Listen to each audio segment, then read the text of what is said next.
লেবাননের রাজধানী বৈরুতে ইসরায়েলি বিমান হামলায় হিজবুল্লাহর এক শীর্ষ সামরিক কমান্ডার নিহত হয়েছেন।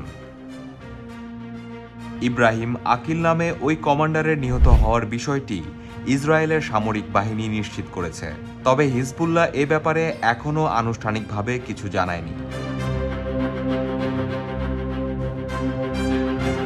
শুক্রবার দক্ষিণ বৈরুতের শহরতলিতে ইসরায়েল এই বিমান হামলা চালায় বলে খবর বিবিসির। এতে বলা হচ্ছে, নিহত আকিল হিজবুল্লাহর অভিজাত রাদওয়ান বাহিনীর নেতা ছিলেন।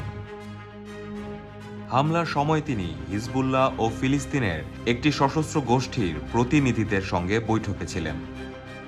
ইসরায়েলি সামরিক বাহিনীর তথ্য অনুসারে ১৯৮০-র দশকে হিজবুল্লাহতে যোগ দেন আকিল। লেবাননের বাইরে অভিযান পরিচালনার দায়িত্ব পালন করতেন তিনি। জনসম্মুখে খুব একটা বের হতেন না, বিবৃতিও দিতেন না। নিহত এই হিজবুল্লাহ শীর্ষ কমান্ডার ইব্রাহিম আকিলকে খুঁজছিল যুক্তরাষ্ট্র।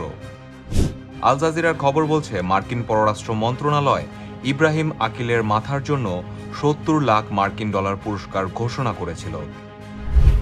লেবাননের কর্মকর্তারা জানান, দক্ষিণাঞ্চলীয় শহরতলিতে ইরান সমর্থিত গোষ্ঠীটির শক্ত ঘাঁটি দাহিয়ে এলাকায় চালানো ওই হামলায় অন্তত ১৪ জন নিহত ও অনেকে আহত হয়েছেন।